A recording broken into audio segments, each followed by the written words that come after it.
Previously on Tales of the Voidfarer.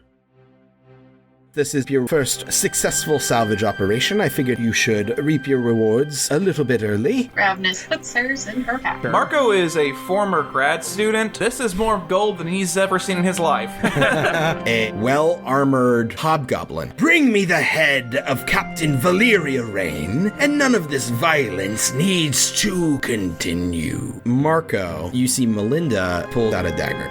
Melinda, you bitch. We could have a little meeting. Nothing drastic. We're not talking about mutiny. I'll be there. The ship has taken some grievous damage. Many of the arcane conduits are severed, and I don't have spare cinder shard laying around. I'm going to leave 2 chunks of phlogisterite. The score we just got has been lost. We won't be able to repair the ship, pay the crew, and resupply. For what it's worth, I'm sorry what happened. I may not forgive myself. Val, you didn't mean to get Yuri killed. As far as I'm concerned, we're at net zero right now. Had I been in the situation again, I would still make the same decision. Now why you gotta say something stupid and screw it all up?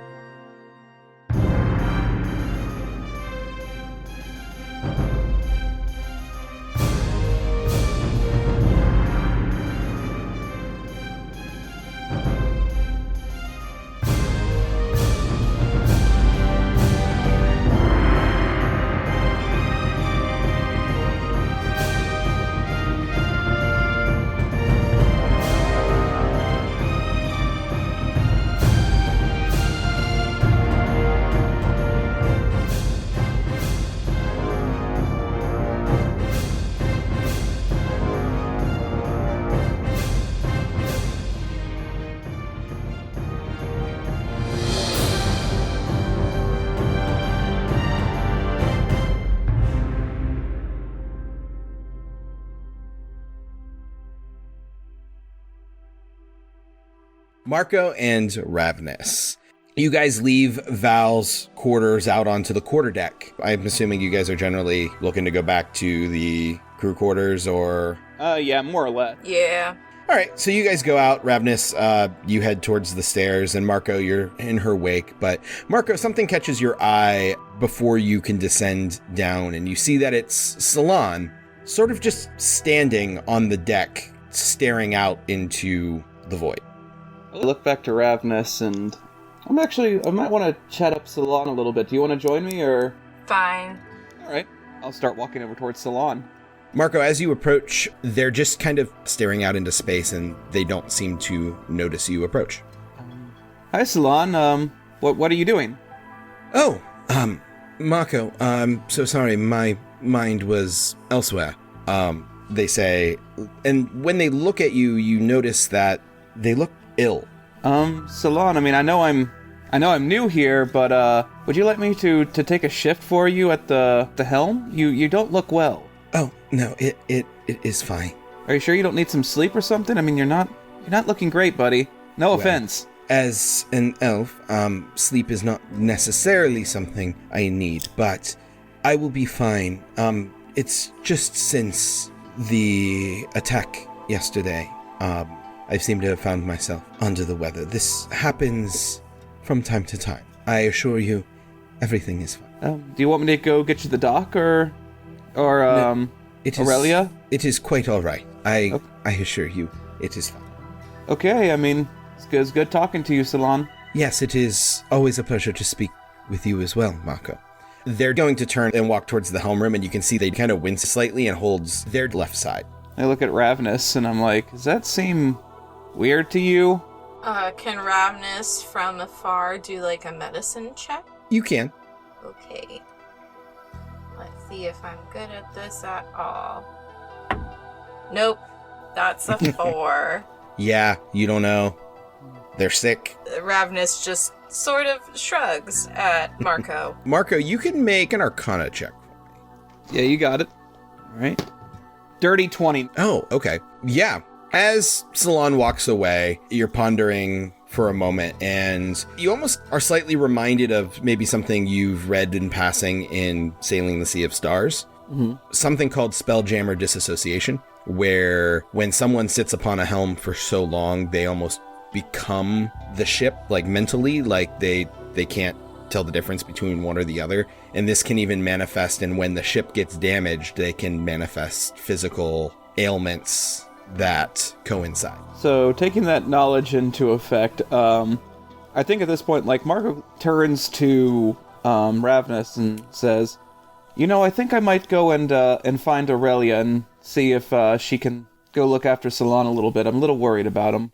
All right. I mean, you're welcome to come with me if you want, or whatever you're feeling. No, I'm going to turn in for the night. Well, okay then. I guess good chatting with you, I suppose. Good night, Marco. Good night, Rav'nys. And Rav'nys goes off to bed with Coot. No, she goes to bed. Listen, it's Marco's turn with Coot tonight. Man, Coot's just getting around. Listen, if you didn't want him to, you shouldn't have made him so handsome. I guess that's my fault. So, Marco's going to kind of stand around a little bit, just feeling extremely awkward. He watches Rav'nys walk away, and it's just like, I don't know how to talk to her. No one does. But he's going to start heading off towards Aurella's cabin. Sure. You get there. It's not far from where you guys are at. You head towards the aft of the ship, off of the main deck, towards the mess, it's the second door on your right, and the door is now closed. I knock. Aurelia. Come in. And Marco opens the door, walks in. You open the door and you see that Aurelia is in there. She's no longer in her vestments. She's in kind of like a nightgown, but she still has the holy symbol around her neck. And she says, Marco, is there something I can help you with? Oh, yes.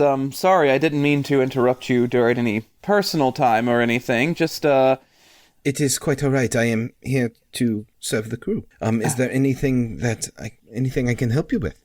Yeah, well, I was talking with Salon just a moment ago on the deck, and he looks to be in pretty nasty shape, and I think he might be suffering from Spelljammer disassociation. Aurelia is listening to you and nodding, and when you say that, she nods, and she goes, yes, I've been suspecting as much. Johannes voiced concerns to me, Johannes being a good friend of Salon's and working closely with charting and navigating of the Voidfarer. I work closely with Johannes as she gestures to all of her star charts around the room. But she says, yes, Johannes expressed some concern. Salon is very stubborn. It's at its worst when the ship has taken damage. I'm sure when the ship is repaired, Salon will improve. So what happens to them if the ship is damaged very severely? I mean, is Salon going to die? No, I'm not an expert in such things, but it's from what I understand, the condition of Spelljammer disassociation is primarily a mental one. Their skills piloting the ship will not deteriorate. If anything, they will improve, but it is at the cost of potentially losing oneself to the helm. Salon is an indispensable asset to the crew. I will take your concerns to Val, as they are already concerns of my own anyway. But your concern is appreciated. Of course, I was looking out for them, Either way, I won't disturb you anymore tonight. Thank you for your time. Of course, if there's anything you need, my door is always open. Thank you. Have a good night. Or a good whatever we call it. And shuts the door. She chuckles to herself.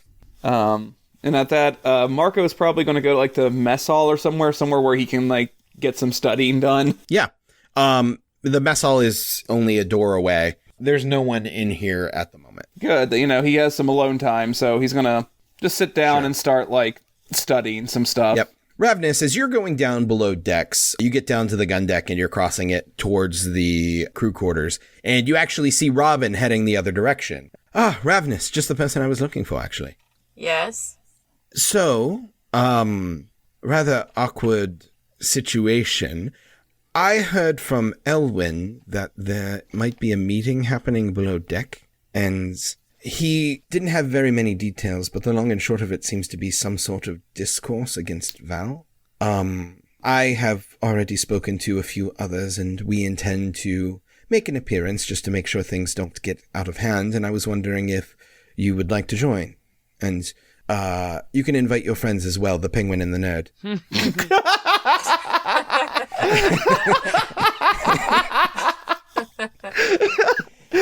My race is nerd.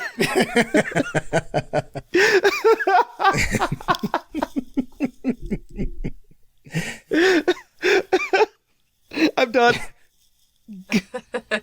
All right.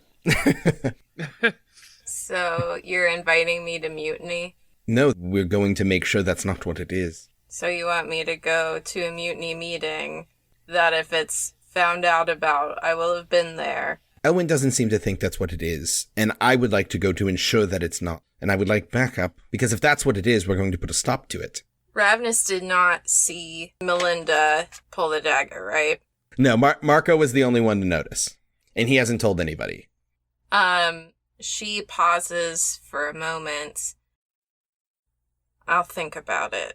All right, well, it's happening fairly soon. So, think about it. I'll come check back with you later then.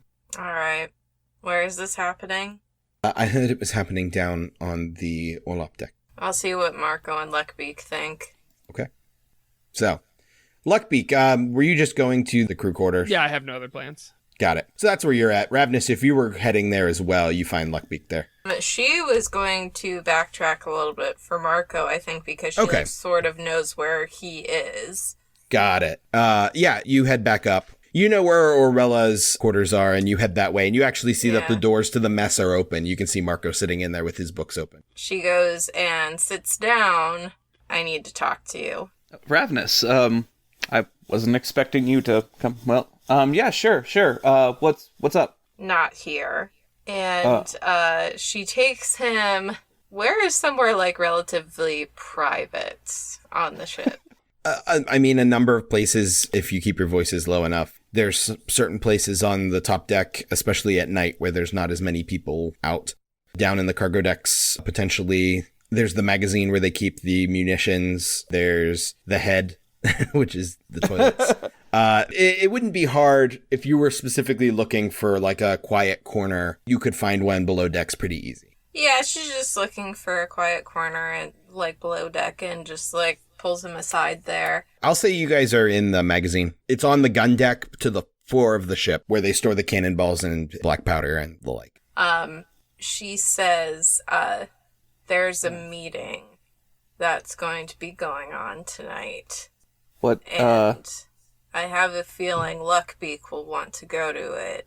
What? But I don't know about myself, and I don't know about you. Hold on, Rav'nys, we're going to back up for a second, because I'm wondering why we're in the magazine whispering about meetings and that Luckbeak's really Okay, so there's a meeting. Yes, there's a meeting about Val. Oh. And I don't know if you've read in your books that meetings about the captain often go very, very wrong. Yes. Especially secret meetings. All right. Well, and Luckbeak is interested. I haven't talked to Luckbeak, I'm just assuming. But it seems that some people are going to prevent something wrong from happening, but I don't know if we should be there or if it would be in our best interest to just stay outside of it. Because if things start going wrong one way or the other, it'll be important who we decide to align with. Do you know who's organizing this? I don't... did they say? I don't think... No, Robin said she heard from Elwyn, but you got the distinct impression that Elwyn had heard from somebody else, so you don't know who's organizing it. Well, I'm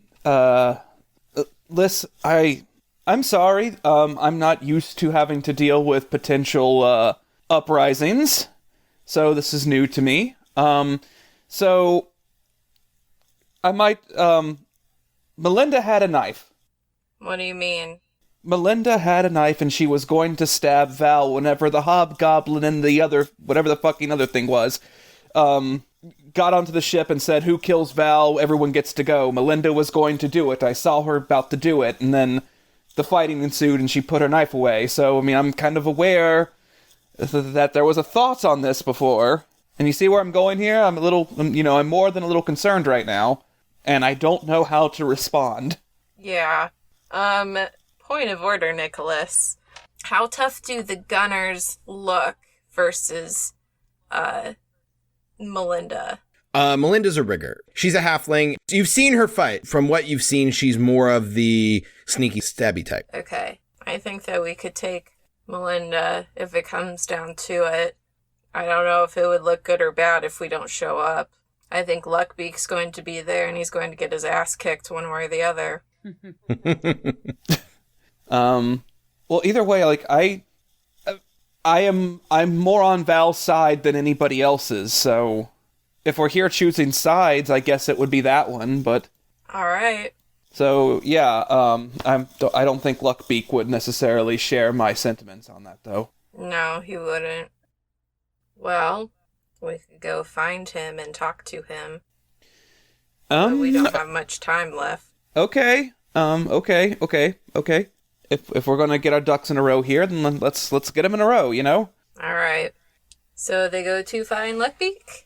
Luckbeak, it is getting pretty close to about the time you're supposed to head below deck. Well, sure. So then I'll head that way. And you run into Marco and Luckbeak entering the... Marco Holy shit, and I cloned Rav'nys. myself. What the fuck? Doppelganger! You run into Marco and Rav'nys entering the crew quarters on your way out. Okay. Oh, hey guys. I was just gonna go out and get some air. What are you two up to? We might need to talk for a quick second. All right. Well, do your talking. Private. Oh, that kind of talk, huh? All right. Well, I guess come back in my room. Luckbeak's quote-unquote room is a hammock with a bit of a tarp hung up as a partial wall. Yeah. Is there, like, anyone around? Well, you can ignore the no girls allowed sign on the front of the tarp, Rav'nys. You're allowed in.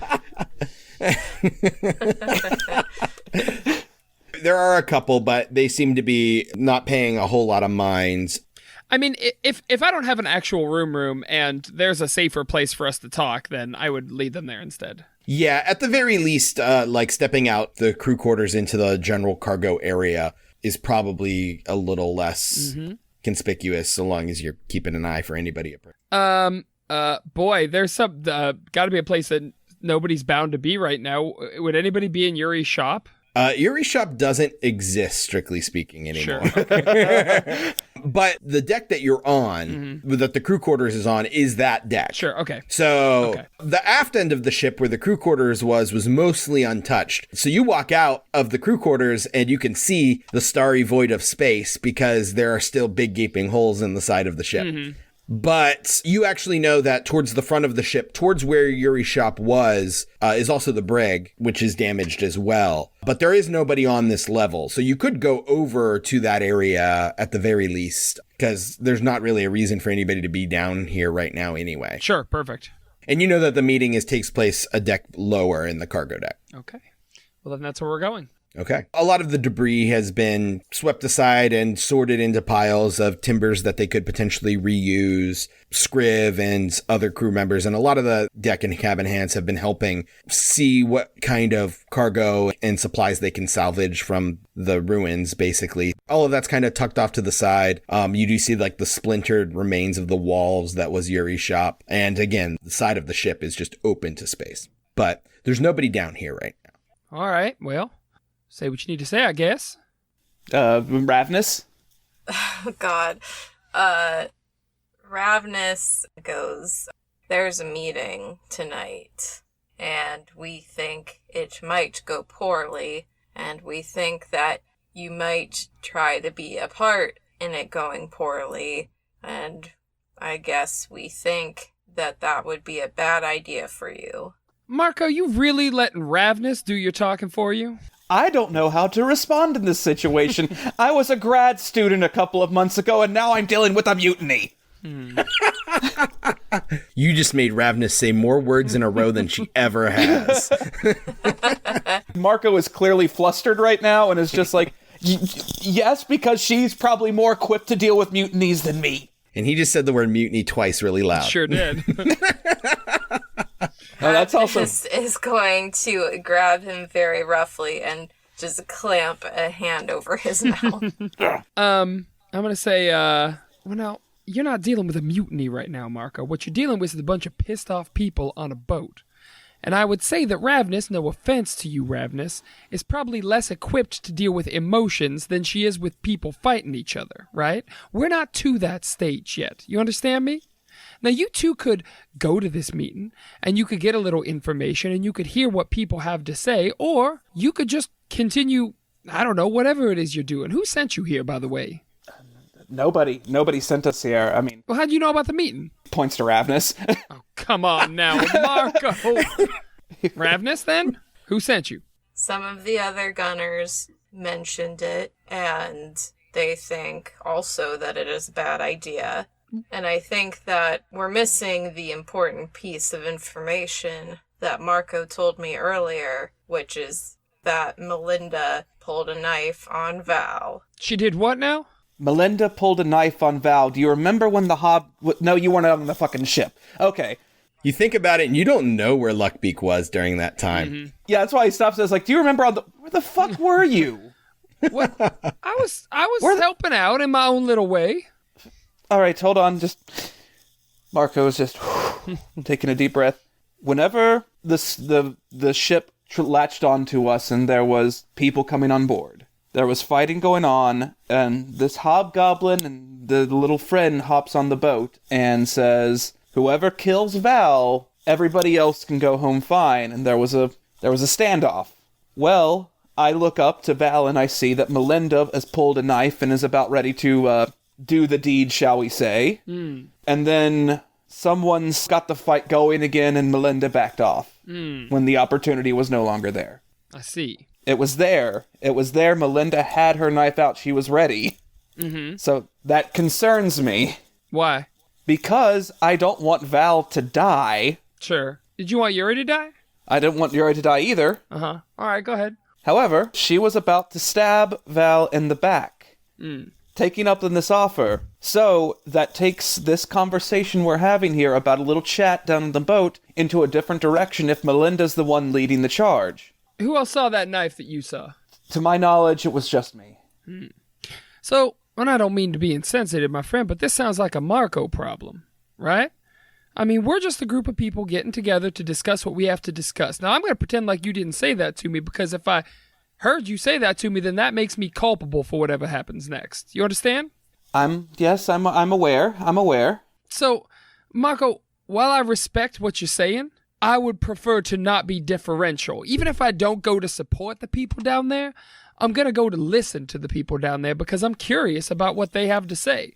And I'm going to tell them nothing but the truth. And that truth is going to include that both Val is going to come with us on this next trip and fight side by side with us as her crewmates, and that Val would not make a different decision if she had the choice, and that Yuri would still be dead no matter what she knew and what she decided to do. And I'm going to let these people, with lives and autonomy of their own, make their own decisions about what to do with that information. You understand me? Generally speaking, yeah. Yeah, that makes sense. Now, am I doing anything wrong? Not to my knowledge. All right, well then, you want to come to this meeting with me? Well, I look over to Rav'nys too and is like, well, I think the general idea is that we're going to the meeting, yes. All right. That's good. Well, you go and you listen, because you know what? A better informed person is never a worse person. All right, then let's go and see what happens. All right. Rav'nys doesn't say anything. Does she follow? Yeah, she follows. Okay. So you guys head back towards the crew quarters, and you head to what Val called the baffle hatch, which is the hatch that goes from this deck to the cargo deck where the gravity switches. So you clamber your way through there. So you get down here and you see the bottom of the Blackfin, the Remora ship, above you with the ladder hanging there. But you walk past that towards the front of the ship, and you see that there's a small group of people already gathered, sitting on a few barrels and crates that are down here. This deck is mostly intact. It seems that the Draugr mostly tore through the level above you, or below you now, technically. But you see standing around Melinda, her brother Merrill, Odyssey, the tiefling. You see Lillian Everly, which you haven't interacted with her a whole lot. She's a younger human woman, fairly pretty. She's a rigger. And you see Elwyn, who is also a gunner. He's a half-elf, and he has his bow strung across his back. And you see Kale sitting there. And In addition to that, you see kind of has his back to you, and he turns the large, wide-shouldered frame of Ormond Seabrook, who is one of the gunners. He's one of the older gunners, human, grizzled-looking, graying hair, a scruffy, like 5 o'clock shadow, but he has like a curled gray handlebar mustache. And he is, despite his age in his early 60s, he's still quite ripped. Rav'nys, you would know as a gunner that Ormond has never really been one for words. He usually is very down to business whenever you've worked with him and alongside him. But he seems to be standing kind of towards the middle of this grouping, and you get the impression that he might be the ringleader, so to speak. Okay. But anyway, you approach and you see Ormond turn, and he's, like I said, a bigger guy. He's probably like 6'1", broad-shouldered, balding with his handlebar mustache, and he goes, "Oh, there's more here, I guess. Well, thanks for coming. Figured we can have a nice civil conversation about current events." Sure. Well, we're here to listen. Marco stays quiet. And he kind of looks around and he goes, "Well, I wasn't really expecting any more than this, so I guess I'll get on with it. So if you know me, you know that I'm kind of one to do things by the book. And I have great respect for this crew, great respect for this ship, and most importantly, great respect for Val. But I understand that people on board are a little, you can tell he's uncomfortable, like being the center of attention, and uncomfortable kind of public speaking, basically. And people are upset, but there's a way to go about doing this. So I propose that we draft a letter outlining our concerns, and then everybody can sign it, and then we're on a even playing field, all on the same page when we, talk to Val. Then she understands that, we maybe want to see things at least a little bit different. So yeah, that's basically the long and short of it. He kind of trails off. And you can see that like Melinda and Meryl are kind of sitting, listening. Meryl had a apprehensive look on his face, but he's nodding along, and he'll say, "Well, that seems quite sensible. I think Val's doing a good job, but maybe we could stand to reason to bring some of our concerns to her attention." Odyssey is going to roll his eyes.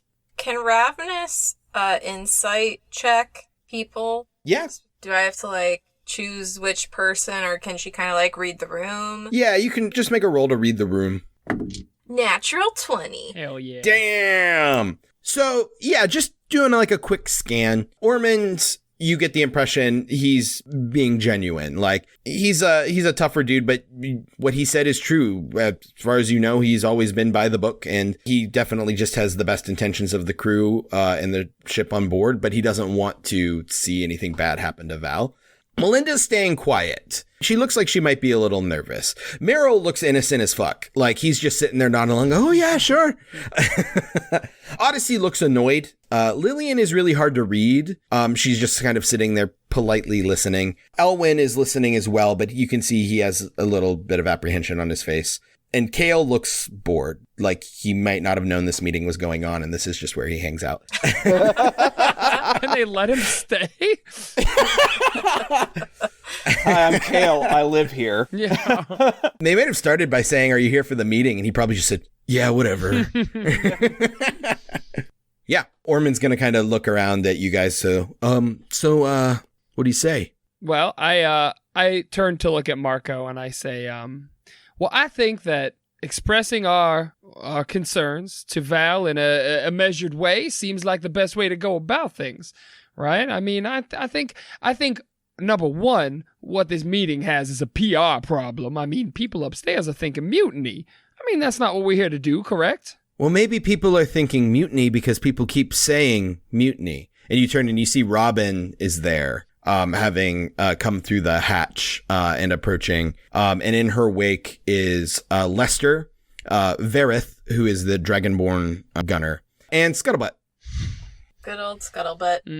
Yeah. And he's kind of just cheerfully following along in their wake. Does Scuttlebutt also just hang out here and just, it's like, "Oh, hey, people." He might just follow people. He sees people going somewhere with intent and goes, "Oh, that looks fun." I don't know. He's not you a don't know. raven, he's a puppy. Robin, Lester, and Vareth look, if not downright pissed, at least stern. And Ormond is going to say to Robin, no, like I was saying to them just a second ago, if you want to join us, you're welcome. But what I was saying to them is that this isn't that. Like, I want to make that clear. He says, turning to everybody else now, like maybe he's now worried that this is what people think. This is not that. This is not, I'm not going to say it. This is not that. This is just a discussion. You know, if we want to look, Val, I have a lot of respect for Val. And if we have concerns, I guarantee you she wants to hear them.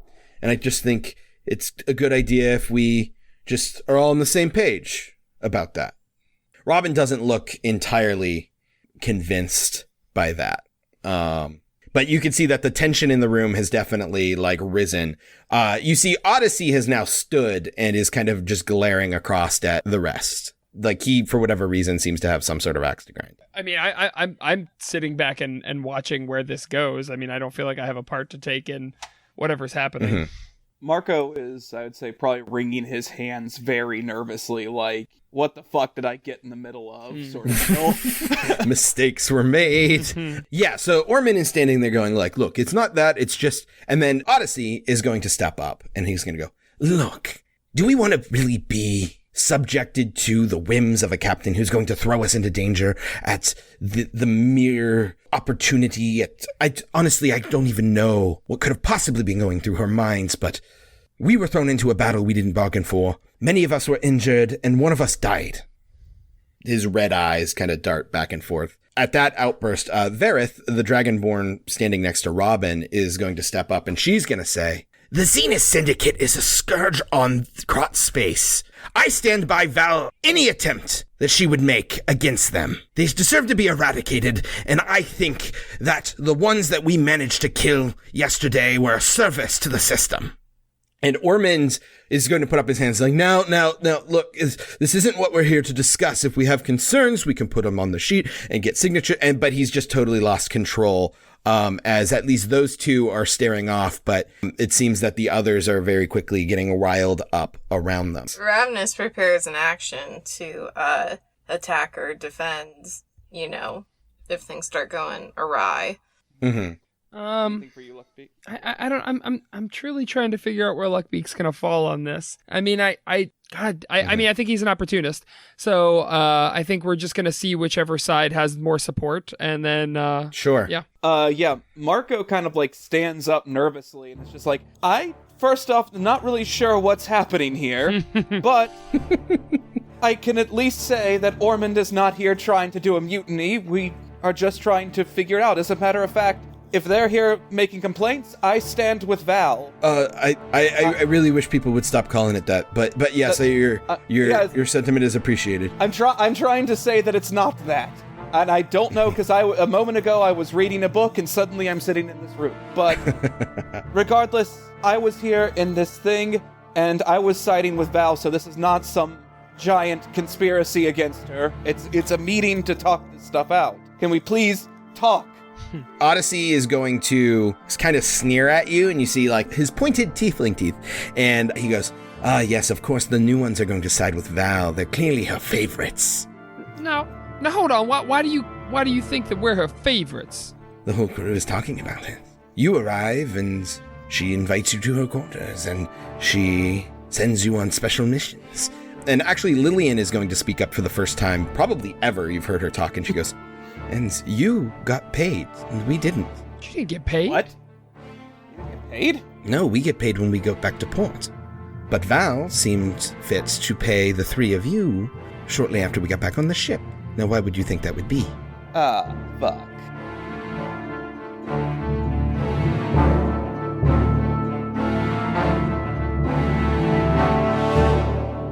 Hey everyone, Nick your receiver here, your Dungeon Master and Secret Santa. The secret part isn't that it's me, it's where I've hidden it in your house.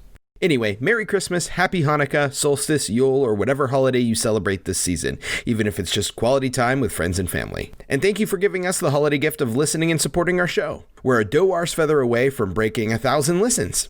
I wanted to give a special shout out to our friends and fellow actual play podcasts, The Mighty Ones and Evenfell, both of which graciously offered to promote us at the top of an episode of their shows. Be sure to check them out if you haven't already at Ones Mighty and at Evenfell Podcast on Twitter, respectively. As always, be sure to give us a like and follow on our social media realms at Voidfarer Podcast on Facebook and Instagram and at Voidfarer Pod on Twitter. Be sure to let us know what your Voidfarer crew OTPs are, and be sure to tag at Fiona LF Kelly in them because I'm sure she wants to know. Original music, as always, by our producer Tom Goldthwait, with additional music provided by purple-planet.com. This is the 4th episode of Chapter 2 of Tales of the Voidfarer and the last one of 2019. Chapter 2, Episode 5 will land on January 7th, 2020. See you next decade.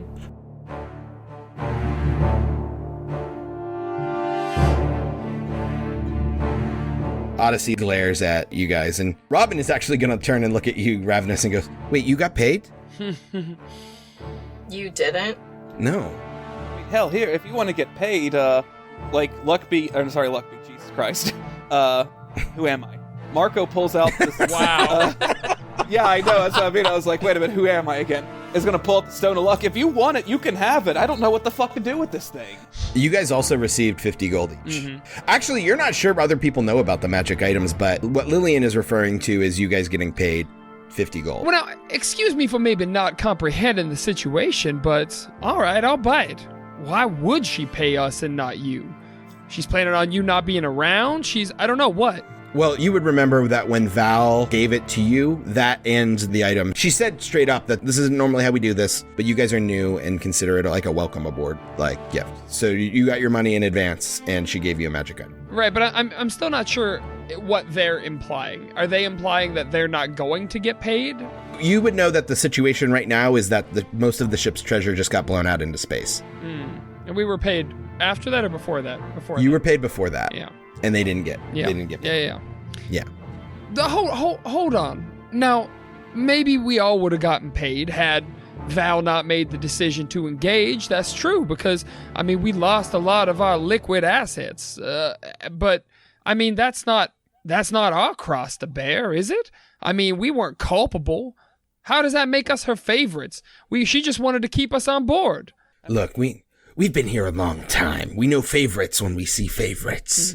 Who recruited all of you? Meryl is going to speak up, nervous, he's not liking, this tension rising either. And he goes, well, we were recruited by usually one of the other crew or another. The ship sends out in different people to recruit. Occasionally we put up, coals for hire in port in various locales, and we get new crew that way. Many of us came on board that way. But yeah. And a few others sort of nod. Look, this is all getting out of hand. If you don't want to do the petition, we don't have to do the petition, but this is getting awfully tense, and I won't have for it. And he's still, no one's paying attention to poor Ormond. Yeah. Oh, sweet Ormond. Are Odyssey and Robin getting more heated? Is a fight breaking out? What's happening? Is everybody turning on us? Yeah. Well, they're not happy with you, but yeah, so the tension between Odyssey and Robin, it was actually Odyssey and Verith, because Robin seemed to be, her main goal is still to de-escalate, but she just came in thinking this was something it wasn't. But Robin came in thinking this was going to need to be something that needs to be de-escalated, and then Verith accidentally. I see. I thought Robin was on Odyssey's side for some reason. No. Okay. Robin is on pro Val side. But yeah, people are kind of focus their attention on you for a moment, but as that doesn't really go too much further, Odyssey and Verith kind of go back to each other. Odyssey's just going to say, look, it's only a matter of time before Val gets another one of us killed. Then what are we going to do? Are we just going to sit idle by then? And he's going to turn and go, Melinda, what if it was your brother Meryl? And Melinda looks nervous and kind of just shrugs and nods. You can see that she's trying to stay out of the middle of this as well. And Verith is going to say, Val is the captain of this ship. We do as she commands. She struck a blow against the Zenith Syndicate, and so long as she continues to do that, I will follow her.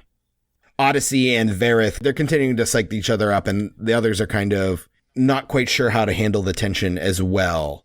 As the situation has like quickly exceeded anyone's expectations in terms of what was actually going to happen here. You actually see Kale look super nervous and start kind of like inching away, like he's going to try and just leave. Yeah, Marco's kind of like feeling that sentiment right now, but I don't think he can do that. Robin is going to speak up as well, now just realizing the situation has gotten out of hand and going to try now and help Ormond kind of settle stuff down. And she's going to go, now, if we keep this up, we're going to get ourselves all jettied into space. I don't think any of us want that. Yeah, what she said. Can we chalk this up? Can we chalk this up into a misunderstanding? No one's going to die tomorrow. We'll get the ship fixed up. We'll be off to the next score, and we'll be back in their anchorage before we know it. Now, I hear what you're saying, but I think you're negating their feelings, right? I mean, 2 days ago, nobody thought anybody would be dead tomorrow, but guess what? We saw a situation and we ran for it. So what you're doing there is you're saying you put your trust in Val when she's shown that she is kind of untrustworthy in this situation, right? Now, I don't mean to fall on one side or the other, but I definitely think that there are valid concerns there. Luckbeak, you're not helping right now. What? Odyssey is going to say, right, what Luckbeak said. Uh-oh. Hold on, can we at least bring this back down just a little bit? Come on, we're not here to kill each other, are we? And he's hoping that everyone's on board with that. Come on, we can be civilized. I mean, here's the brass tacks of the situation, right? Let's just say, let's run a couple hypotheticals in our head. You mutiny Ral tonight, right? We get, 6, 7 people together and they overthrow her. Except that, of course, that we can get through the 6, 7 people that are clearly... No one's talking about a mutiny. Now, are you going to listen to my hypothetical or are you going to interrupt me here?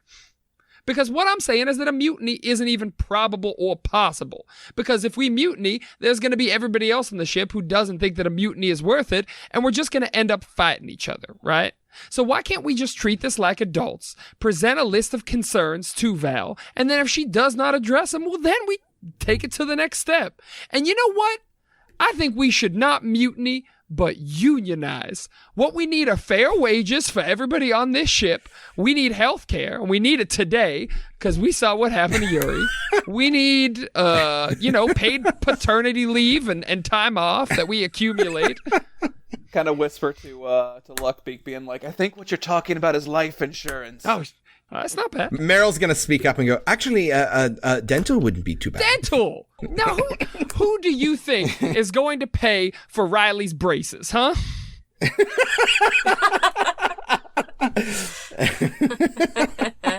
All right, so here's what I'm going to do. Luckbeak, go ahead and make a persuasion check, and Marco, go ahead and make a persuasion check. 23. Nice. 22. Yeah. Okay. So, yeah. Between the two, and Ormond is definitely helping and echoing those same sentiments. And it seems that Meryl and Melinda and Lillian definitely seem to be nodding that, yeah, that's the way to go. Odyssey, now seeing that he is now outnumbered, is going to back down, and he's going to go, fine, we do it your way. Fine. I didn't want anything drastic. I just wanted people to take things seriously. All right? No hard feelings, he kind of says, addressing the room in general. Yeah. Robin's gonna nod. Vareth is gonna just kind of snort. Just there's a little bit of fire, but it dissipates. But nod nonetheless. Well, all right then. I guess everything's good, huh? There isn't too many words, but people just seem to be turning, and the crowd seems to be dissipating. Nobody specifically responds to you. I kind of sidle up to Ormond after people kind of dissipate. Mm-hmm. Hey Ormond. I'm with you 100% here. I think that's a good first step to take. But how are you planning on drafting up these things? I mean, you didn't really. Yeah. I was just kind of gonna figure it out as I went. I'm not really the one to do that, but I figured it was what needed done, and I didn't know who else was gonna do it. I mean, you said it way better than I could. He's older. He has experience. He's a great sailor. You could definitely tell he's not a leader by any measure. Sure. Yeah. Okay. Now that it's de-escalated, Marco's going to take the opportunity to do a kale and start to exit stage. Just inch away. Yeah.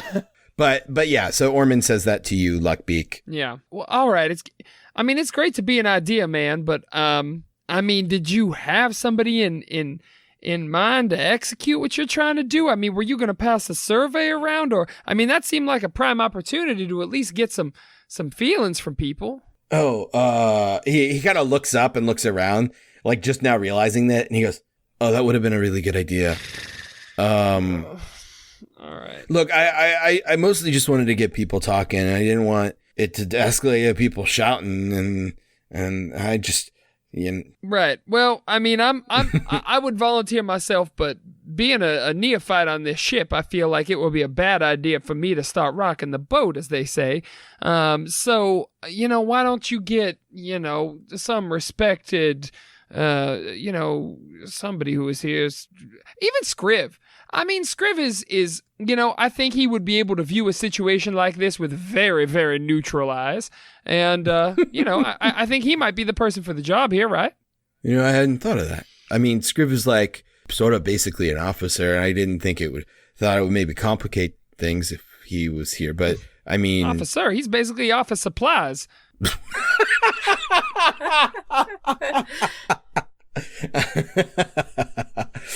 Yeah, he goes, huh, yeah, you have thought this through way more than I did. Okay. Well, you came up with a meeting time, and that's really commendable. Not many people around here who could do that, Orman. He nods. All right, well, do you want me to talk to Scriv, or do you want to talk to him? Oh, would you mind? Yeah, it's fine. Thanks, I appreciate it. All right, I take my leave. Because at the crux of that, it was, does Nick want to talk to Nick? Yep, or does Saker want to talk to Nick? Absolutely. That's why I offered. So, anyway. Okay. So, yeah, everybody sort of dissipates. They go about their business. Most of them, head back to the crew quarters. A few head up to the deck. A few to the mess, just to finish out the rest of the evening before eventually settling in. Was there anything anybody wanted to do tonight before they go to bed? Nope. No. Okay. Cry a little. Oh. Then bed. Poor sweet baby. Oh, just I think it's one of those where your heart rate's just going fast, your body doesn't know what to do. Just, oh god. Yesterday it was a epic ship battle, and now it's tense words. Tense words, potential mutinies. I miss Hannah right now. Man, what is Hannah doing? Not mutiny. Not mutiny. I mean, you don't know. So anyway, you guys go to bed. The next day arises, and we're just going to fast forward through a little bit here. But if there's anything in particular you wanted to do, you can interject at any time. Yeah, the next day arrives. Brohan gets back to work. And towards the end of that day, you actually get word that the Voidfarer will actually, surprisingly, be ready to make way in just another day. So you effectively turned what could have been a 5-6 day ordeal into a little more than 2. Okay. Good. So there hasn't been... On the one end, Nick, I think probably that night after people go to bed, I might want to confront Melinda. Oh, that night? Yeah, probably that night, by myself. It was just, her and I kind of deal. Yeah. Sure. Yeah. If that works for you, if not, we can do that another time. No, yeah, that works. That works for me fine. Yeah, okay. But yeah, continue on with your thing, but probably at the end of the night. Oh, so this day, not the previous night. Yeah, the got next it. day. I misunderstood. I thought you were still on the night prior. Got it. So no, Marco cried that night. It's fine. That's what I thought. I'm like, man, Marco had a busy night. He cried, and then he mustered up the courage to go confront Melinda. He mounted That's the courage what he was crying about. He got stabbed. Anyway. He mustered his courage throughout the day to be like, okay, I now know what my situation is. Got it. So yeah, it's announced by Val and Brohan that the ship will be repaired in another day. So they'll be able to make way. So it's not going to be as tight of a schedule. They can get to this vault, see what might lie there, and then make their way back to Nadir Anchorage with little concern of running low on supplies. Brohan doesn't mention why the sudden faster pace, but there are a few people on the crew talking about how someone might have a hoard of cinder shards stored away. But it's whispers, it's rumors, they're saying, someone has keeping so much cinder shard under their floorboards, you know. Most people are regarding it as a joke more than anything else. But anyway, was there anything in particular you want to do over the course of that day? I don't think I have anything, no. Yeah, Rav'nys is just, like, a little bit more observant than usual, but nothing, like, in particular. Sure. Okay. Night, quote unquote, arrives that evening. You know that it sounds like the ship will be able to make way tomorrow afternoon. So the crowd seems to be in high spirits now. This seems to be good mood enough to kind of rejuvenate some hope, you know, that there's a chance for them to still make some money and get back home sooner more than later. But on this particular evening, you find Melinda up on the forecastle as she's finishing up her like evening shift, working the riggings and preparing for the voyage tomorrow. She's the only one up here at the moment. Marco. Hey, Melinda. He's down there, like looking up. Like, are you up there? No, I'm down here. And she's standing on the deck in front of me. Looks up. Oh, sorry. My bad. But do you have a minute, a spare second? Yeah, just got done with my chorin. Well, can we talk in private if it's not too much trouble? She looks around and there's literally no one else on this end of the deck. Yeah, it kind of like is like pulls like, let's make sure that there's no wandering ears, sort of deal. It's like, all right, I suppose. She seems apprehensive, but she'll follow you.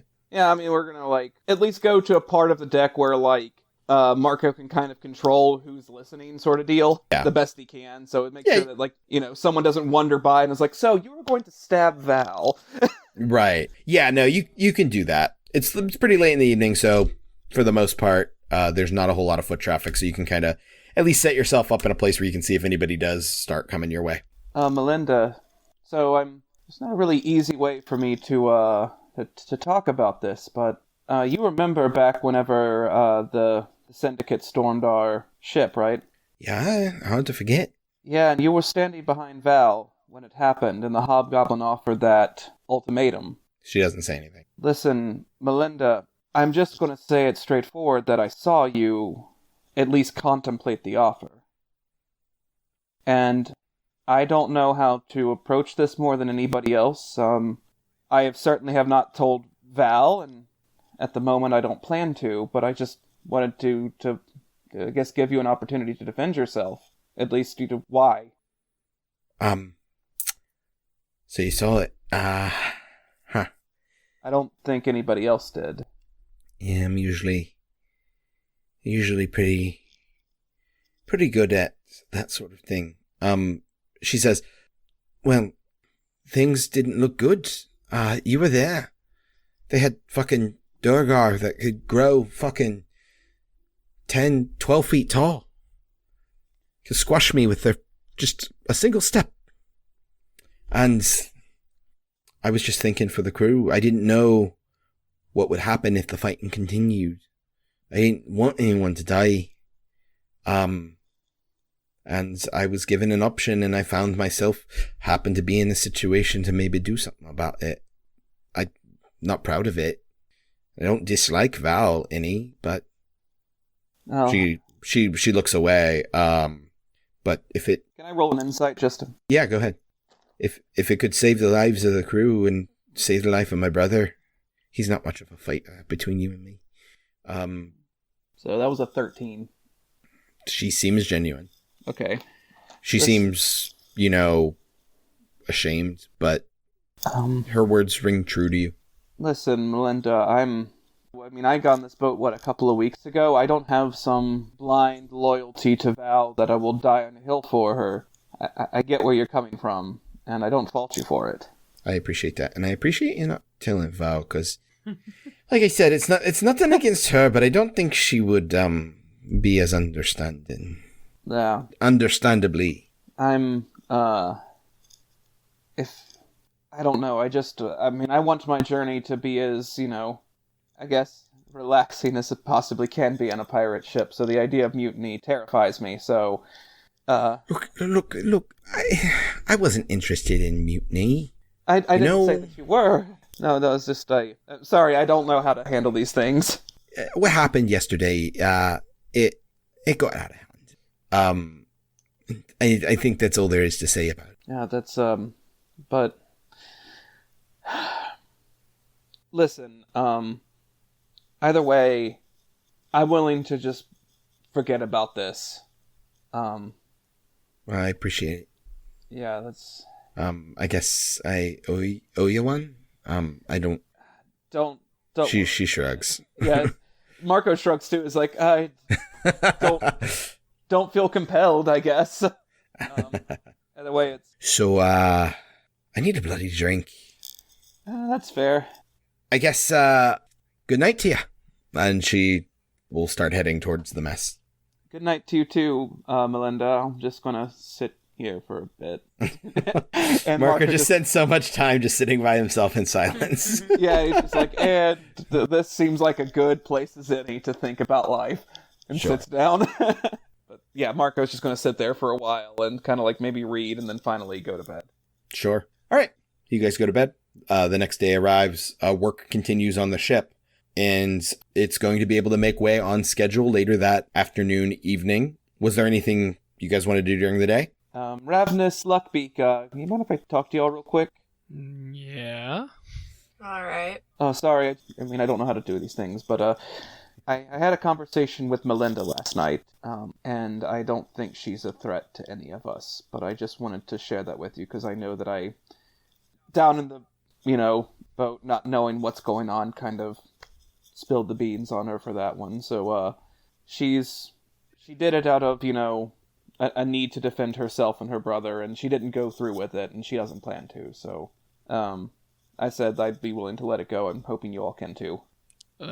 Sure. I don't know, just to share it so that, the only 4 people know is the 2 of us and then you 2, so just to make sure it doesn't spread that something bad might happen. Well, Marco, rest assured that I'm not going to rat out an innocent person on this ship. You're good. I guess I wanted to... You know what, I'm just going to go and read a little bit now by myself. Goodbye then. And I imagine over the course of these couple days, Marco, you've been working on your Kraatorian scripts, trying to catalog them and, totally. organize the different characters and see if you can make heads or tails of them. You do make some progress, but it's not enough to really start translating anything just yet. That's how Marco gets to be calm. Mm-hmm. All right, this squiggly thing looks like that squiggly thing, and then this, and then is this an accent mark or is it part of a letter? Or did somebody just spasm on the page? Exactly. All right. So anyway, Hey, I also do want to ask Scriv to maybe start to catalog shit that he hears or talk to people specifically.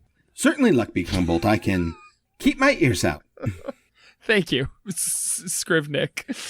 Do you request every single word or a paraphrasing? No, just like, paraphrase. And, maybe just like the top 3 things that people don't, think could use, not even don't lack, but maybe think could use some improvement on the ship. I will do this. Wonderful. Thank you so much, Scriv. It is my pleasure. that evening, the ship finally gets underway. There's not much of a noticeable difference aboard the ship since there was no frame of reference floating out in space other than the void and distant stars. However, later that evening, for anyone who's out on the deck, you guys see approaching on the bow a planet, really for the first time since you got to Kraatspace, because Nadir Anchorage is not a planet by any measure, nor is any of the asteroids or comets or other small Earth bodies that you've interacted with. No, this is a true and proper planet, a huge gas giant, a rust orange color with gold bands, and as you get closer and closer, you see that there's vibrant blue swirling storms across its surface, occasionally a flicker of lightning throughout. As the Voidfarer crests beyond it, you see several of its moons, and one in particular, as it comes over the horizon of this gas giant, is this pinkish peach color, a thick atmosphere, and Val says, "All right, we'll just need to stop here, resupply our air, and then we can make our way to the vault." The ship gets closer and closer, this pinkish peach-colored disc in front of you growing larger and larger before the Voidfarer is plunged into a sea of clouds. Your ears pop slightly as the air envelope of the Voidfarer dissipates and the atmosphere of the planet fills its space, the pressure shift being very, very noticeable. A warm breeze, humid, in fact, compared to the rather sterile air of the Voidfarer and Nadir Anchorage and the other places that you've been. The dual suns of the system hitting the atmosphere and diffusing outward, causing this warm, soft light that is warm on your face as the Voidfarer is flying through the atmosphere of this planet. Val says, "All right, we should have some fresh air, then we'll be able to make our way." And as she's saying that, there is a long, deep, rumbling moan coming somewhere off in the distance. And you look to see a Kindori whale breach through the clouds off into the distance off the starboard. And dip back down. You see across its back is verdant moss and algae from nose to tail flukes. It's as long, if not slightly longer, than the Voidfarer. And you see another one in the distance, and you look off to the other side, and there's another one that kind of comes up as these space whales are swimming through the clouds. The crew sees this and gets excited, running out onto the deck. They begin shouting and cheering, and Val has this wide grin on her face. Well, I think our luck is changing.